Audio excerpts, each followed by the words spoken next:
no government involvement in the early years.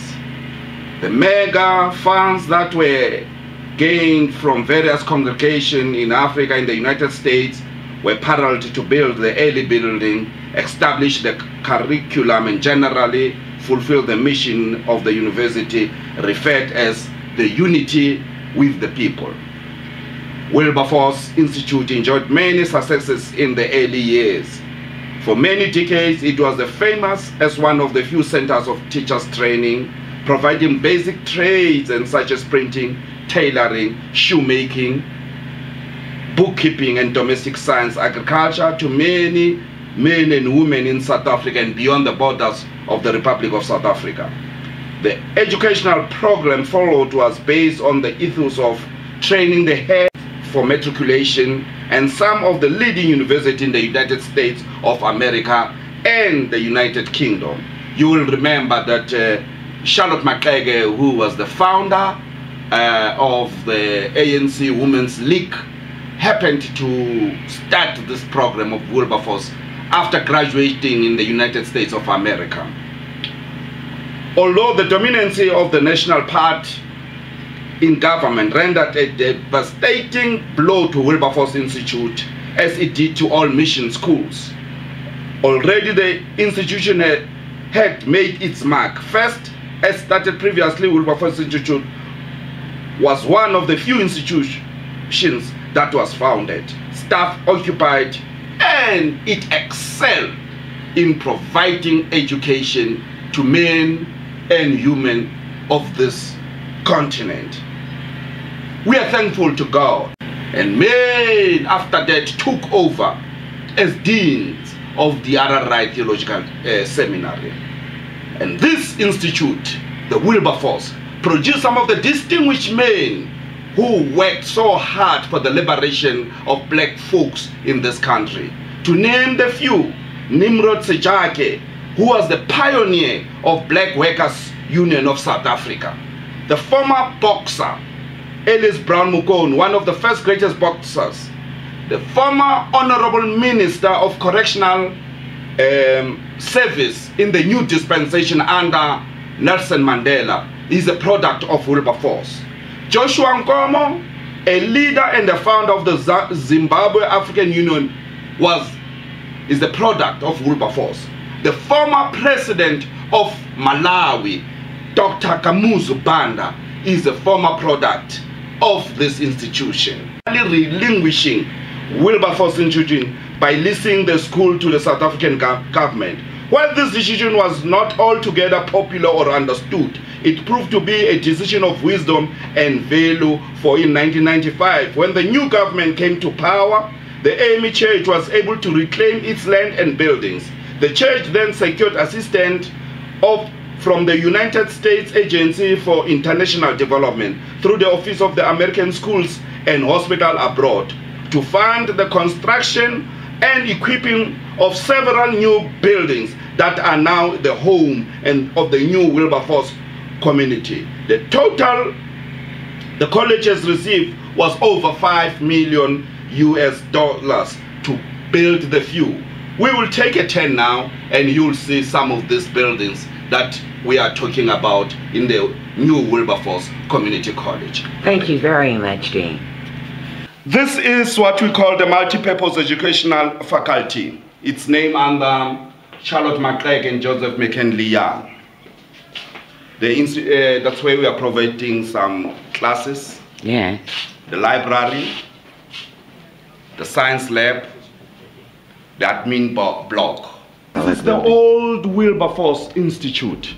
The mega building in front of us is called Bonner Hall. It's named after the building. That's what we used to call it, the Ararai Theological Seminary. The new building here is the dining hall. When was it built? The dining hall was put in 2006. Okay. And it was completed nearly to 2011. All right. And the building here? The buildings there, those are dormitories. We are catering for boys and girls. And we can accommodate 72 per building. Very good. What are some of the major courses that are offered to the students here at Wilberforce? We are offering business studies in particular. Very good. All right. And we're trying to train young men and women. When they leave, they can go and work in departments.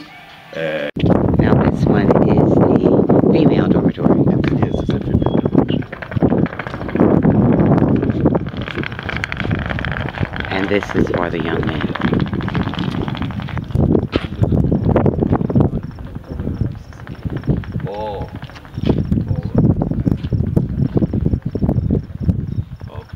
Have it in photograph and video. Okay. Now the building in front of us is a new building, isn't it? It's a new hall. It can accommodate plus minus 800 people seated. And primarily used for? It's used for the students around here. Okay. Even for fundraising.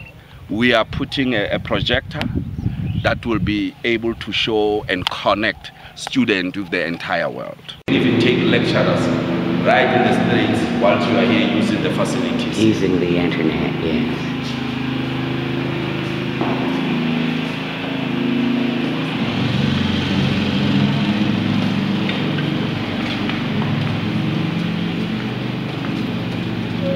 This is one of my students. They are busy studying here. Dumela. So it's the computer room. And it's open on weekends, or how often can they come in? They come between Monday and Friday. Okay. Very good. Very good. Are you creping? Are you getting there? Yeah. We just have to see for the end of the year. This is the library here at Wilberforce. This is Puma. This is Puna. I'm the admin from Wilberforce Community College. And what is it that you do here, Puma? You run the show, don't you? Well, the college wouldn't know what to do without you, I know. Yes. I'm doing all the administration work here. And you've been here for a long time. For a long time, since the opening of this college. Oh! Yes. I started as a cleaner. And then after that, in 2004, I decided to go back to school again. To be at a private school, at a private, they call it a night school here. And then when I knock off from work, I go to night school. Then I've done my matric there. After graduating with my matric, I then go to another. You have done teaching here? Oh, it's a pleasure to meet you, sir. He's also a teacher here. What course do you teach? What courses do you teach? Yeah, no. Yes. Communication. Oh, very good. Yeah, communication. Very good. I specialize in that. My name is Nopanda Zondo. I'm from Subuke. I'm studying here in Wilberforce. I'm doing public relations M4. And I also stay here in one of the races. She's now the lecturer here. Oh, what are you teaching, Maggie?